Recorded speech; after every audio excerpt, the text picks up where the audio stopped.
Well, how are you? You'll get a cold if you continue to stand there in that position. I yelled to the rear, which in some way evoked memories. She turned around slowly.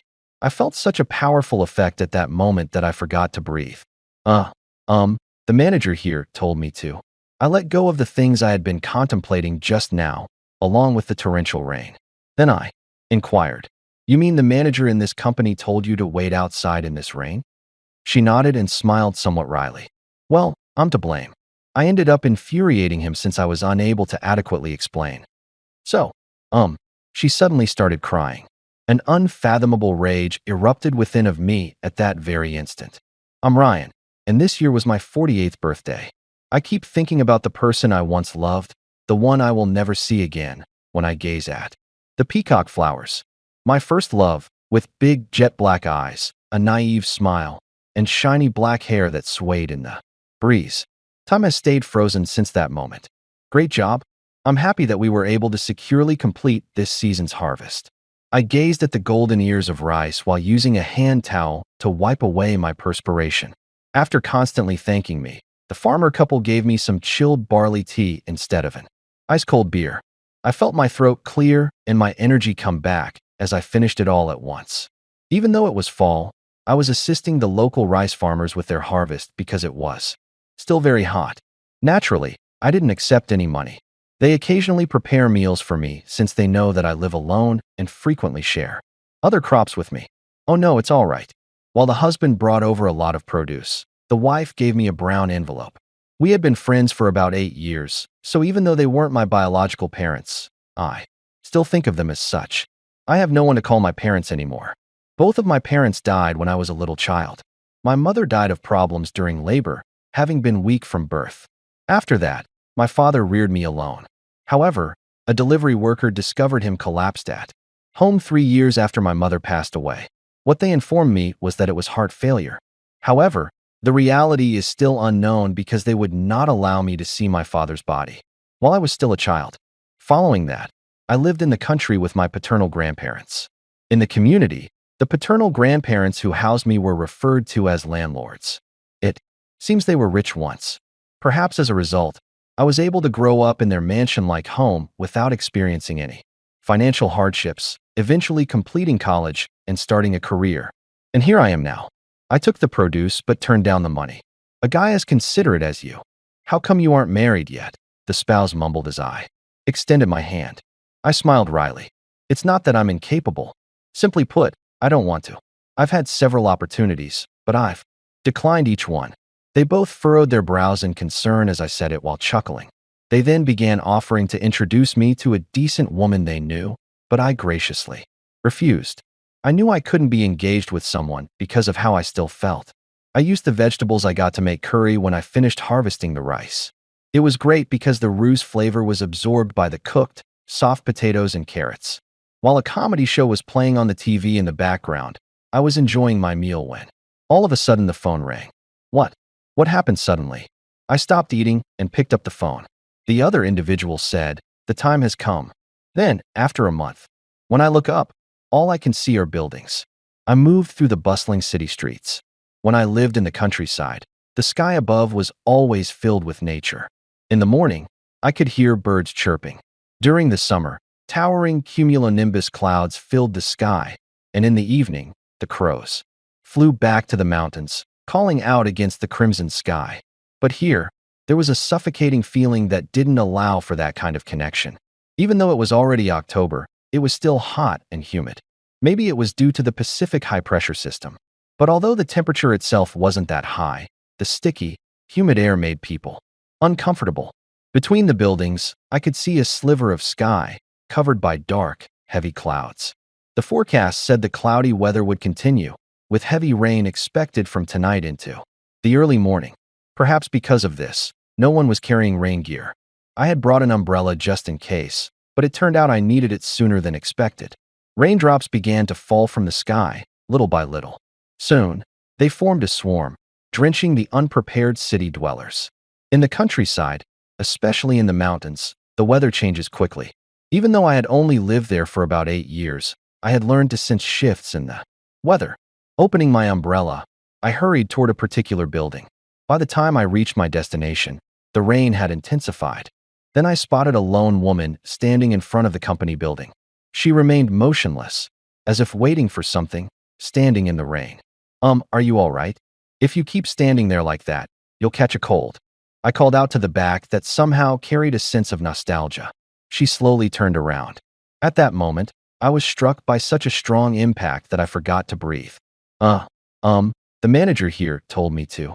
Along with the pouring rain, I dropped the thoughts I had just been considering. Then I asked her, "You mean the manager in this company told you to wait outside in this rain?"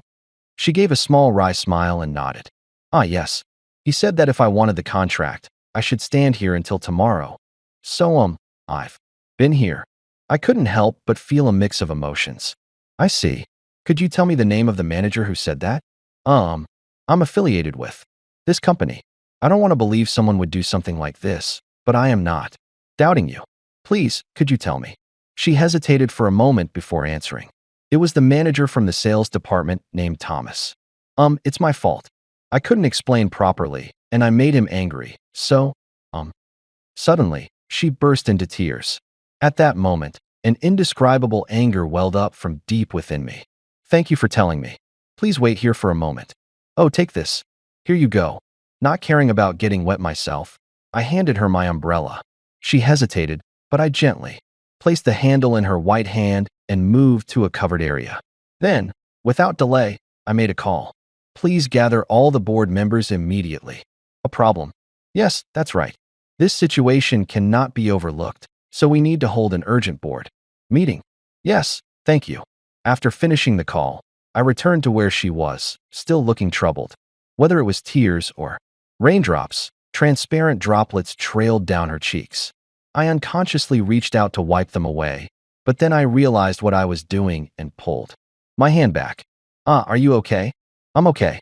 Amid the awkward atmosphere, I cleared my throat and said, "Please go home for today." When I told her to go home, she looked visibly hurt. I hurriedly corrected myself. "Sorry, that was poorly phrased.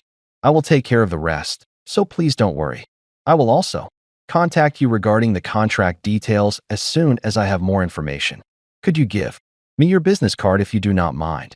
As I handed her my business card, she hesitantly offered hers in return. Without realizing it, I glanced at her name. Kimberly Smith was the name of the beautiful woman standing before me. "Kimberly, please take care on your way home. Oh, and about the umbrella, it was just a convenience store purchase, so there's no need to return it. I will see you later." With that, I turned my back to her. After finishing the board meeting, I headed straight to the sales department office. The moment I entered, I felt the tension in the air. The employees looked exhausted, glued to their computers, not even noticing my presence.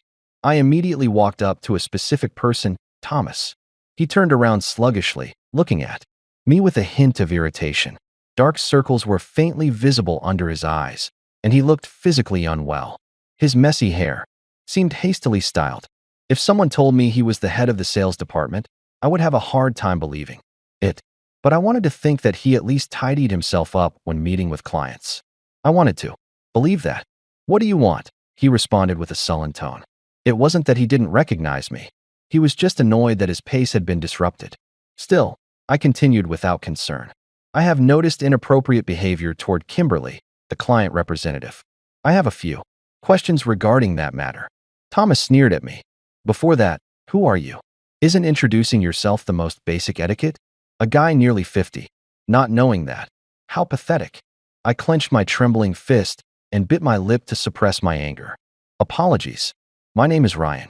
I was stationed at a branch office in the countryside, but I was recently ordered to return. It's been 8 years since I last worked here." Hearing that, Thomas let out a crude, mocking laugh. "Oh, I see. So you're just some deadweight employee returning from the countryside, and you just happened to run into Kimberly, huh? I don't care who you are, but don't go meddling with useless self-righteousness. That's how things work here. One day you'll get caught up in it too." He laughed again, loud and careless. Meanwhile, the other employees didn't even glance in my direction. Seemingly too overwhelmed by their workload, they acted as if it had nothing to do with them. It seemed that the sales department was in such a dire situation. The root cause was most likely Thomas, standing right in front of me. I have no interest in internal power struggles or promotions, but forcing a client representative to wait outside in the rain and telling her that standing there until tomorrow would secure the contract. How could you even say something like that? Thomas scoffed again. So what? It's just a small company. Nothing significant from our perspective. I just gave her a simple suggestion to wait until tomorrow as an easy way to secure the contract. She should be grateful. I was utterly shocked that someone like him was the head of the sales department. It was beyond absurd. Realizing that talking to him was pointless, I left without another word. None of the other employees even noticed me leaving. It was hard to believe that just 8 years away from the main office had changed things so drastically. I felt a pang of disappointment. However, when I asked around later, I learned that Thomas wasn't always like this. I couldn't help but wonder what had turned him into such an arrogant person. But that could wait. Right now, I needed to deal with Kimberly's situation. I dialed the number from the business card she gave me. A little while later, we met at a nearby restaurant. Sorry for calling you out on short notice. No, it's fine. Actually, I wanted to return the umbrella I borrowed the other day. Although I told her she didn't need to return it, Kimberly, being so considerate, made sure to clean the umbrella before giving it back. That gesture left me feeling conflicted. Memories from the past resurfaced. That day, too, it had been pouring rain, despite the weather forecast saying otherwise. Again? You always do this, don't you? Saying that, I offered her my umbrella. But instead of taking it, she stood next to me, giving me a mischievous smile. I couldn't help but laugh along with her. Seriously? Again? You're hopeless. All right then, treat me to that new sundae at the cafe that just opened. When I joked like that, she nodded confidently, as if saying, leave it to me. When was that? It was probably a memory from high school. Every time it rained, she would say she forgot her umbrella and walk home next to me. I could never forget the profile of her face. Even now, Brian. Lost in my memories, I suddenly heard her voice and snapped back to reality. Oh, sorry. I was just remembering something from a long time ago. Anyway, about the other day, I want to apologize properly. As I bowed my head, Kimberly hurriedly shook hers. No, please don't apologize. You didn't do anything wrong, Ryan. Actually, I was happy you stood up for me back then. From what I heard, it turns out that Kimberly and I are the same age. We are both single. That said, Kimberly was once married and is now a single mother living with her high school-age daughter. My ex-husband and I went through a lot, and we divorced 2 years ago. He dipped into our daughter's education funds, cheated with another woman, and then disappeared. I haven't received any alimony or child support. My daughter dreams of becoming a nurse, so I need money to make that happen. I used to work part-time, but now I'm a full-time employee. Still, things aren't going well. Kimberly spoke with a self-deprecating smile. Hearing that made me feel even more sorry. This whole situation stemmed from our side, and she was not at fault. Thinking I needed to explain things properly, I arranged to meet with her. Today, I sincerely apologized for the trouble caused by Thomas from our company. I bowed deeply, almost touching the table. Kimberly looked flustered and waved her hands. Please don't do that. The root of the problem was Thomas's biased perspective. It seems he looked down on you simply because you're a woman in this industry. It's still common for men to take the lead, even though more women are entering the field lately. Despite that, Thomas dismissed you due to your gender and lack of experience, and even went as far as forcing you to wait outside. We truly regret the inappropriate treatment and the discomfort it caused. As I bowed again, Kimberly seemed at a loss for words, remaining silent. It was lunchtime and the restaurant was bustling. I wondered how much time had passed. Kimberly let out a small chuckle. You're really serious, Ryan. When I got your business card and saw that you worked at a branch office, I figured there must be a reason you came to the main office. Yet you went out of your way to stand up for me, even if it meant going against Thomas, the department head. Please don't trouble yourself over me. Just focus on what's best for you. She smiled as she said that, and for a moment, her face overlapped with a girl I used to share umbrellas with. That made my emotions even more tangled. After softly thanking me, Kimberly placed money for her coffee on the table and left. A little while later, when I returned to the main office, I noticed a commotion. It was coming from the sales department. Peeking inside, I heard raised voices as if an argument was going on. Excuse me. Pushing through the onlookers, I approached the center of the commotion just as a loud shout rang out. What do you know? You quit on your own, and now you're just showing up out of nowhere. It was Thomas's voice, but his angry words were not directed at me. He was yelling at a man standing right in front of him. Why are you here anyway, Kyle? The man called Kyle continued to stare at Thomas with a calm, unwavering expression. I couldn't help but call out, Kyle. Kyle turned around, and when he saw me, his face broke into a smile. Oh, Ryan. It's been a while. Actually, I was the one who contacted Kyle. Let me explain how that happened. After the confrontation with Thomas, I called Kyle. He was once considered the most promising candidate for head of the sales department at the main office and had been Thomas's former colleague and rival. During the 8 years I spent at the branch office, Kyle was one of the people who supported me. I met Thomas, like you mentioned, but honestly, he seemed tense, almost unreasonably aggressive. On the other end of the line, Kyle let out a thoughtful hum and said he would take care of it, asking me to wait. And now, he had actually come to the main office. Most likely, while I was away, Kyle had approached Thomas and talked to him about various things. In response, it seemed that Thomas had snapped back in frustration. However, Kyle remained calm and handled the situation with composure. Hey, take it easy. I didn't run away. I just requested a transfer because my parents, who live there, weren't doing well. Thomas muttered under his breath. Don't give me that crap. Do you have any idea what people said about me after you suddenly transferred? They said I didn't earn my promotion, that I only got ahead because my rival left. Ever since you quit the race, I've been stuck feeling miserable. In short, Thomas felt resentful toward Kyle because his promotion was seen as probably meant to be error once his rival left. No matter how much Kyle tried to calm him down, Thomas wouldn't listen. The other sales employees seemed uneasy, unsure of how to handle the situation. That's why I knew I had to take charge. During the recent board meeting, it was decided that Thomas is unfit to be a manager. Therefore, he will be demoted. The sudden declaration caught everyone off guard, and they all turned to look at me in shock. Kyle gave a troubled smile, while Thomas's face flushed with anger. You've got to be kidding. Who do you think you are to say something like that? You're just some guy from a branch. I'm going to be the company president starting next year. The room fell silent as if the noise from earlier had been a lie. Thomas stood there, mouth agape, while Kyle remained as composed as ever. Kyle helped me a lot at the branch office. He didn't drop out of your so-called promotion race. He simply chose his own path. You, on the other hand, got caught up in rumors, hurt yourself, and then blamed Kyle and others without realizing the damage you were causing. Isn't it time you face the truth? What are you talking about? The current company president, my grandfather, is hospitalized. I'm his successor. But more importantly, take a good look around. At my words, Thomas looked around the room. He finally seemed to notice. What is this? Everyone looks so exhausted.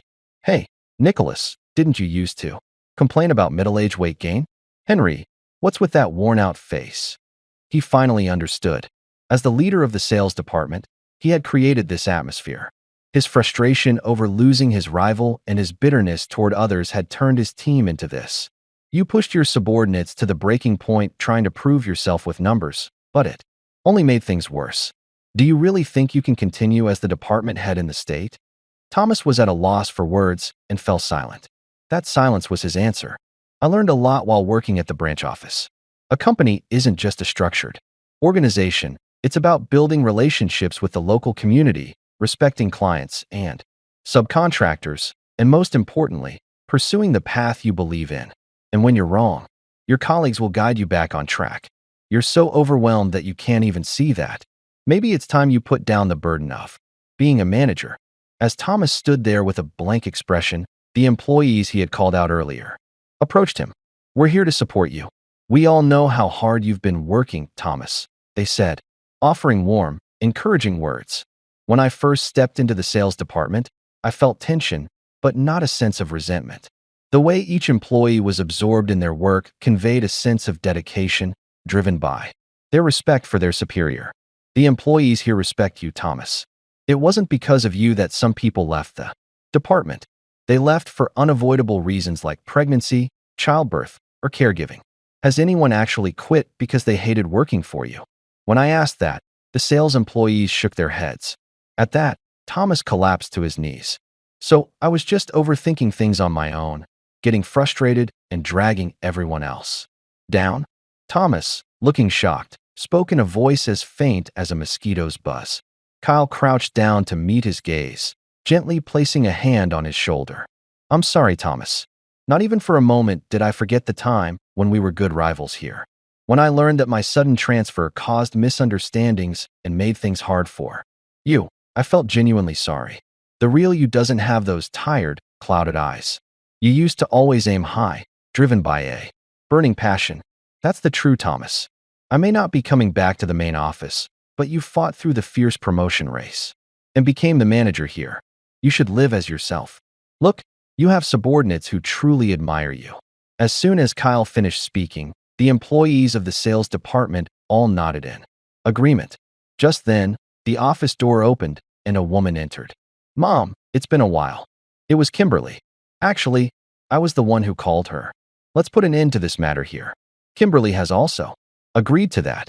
When I said that, Kimberly gave a slightly hesitant smile, but looked firmly at Thomas and spoke. About what you said that day, Thomas. You weren't entirely wrong. This project is pretty tough, isn't it? You told me that a woman like me wouldn't be able to handle it and rejected the contract. You actually said that because you were worried about me, didn't you? Thomas fell silent, seemingly at a loss for words. The project Kimberly had brought that day was significantly larger in scale than previous ones. Thomas judged that the workload would be too much for her. As a woman, I heard you have a daughter and that you're a single mother. Even though she's in high school, she's still a kid. No child wants to see their mother struggling. The part about waiting until tomorrow, that was just a joke.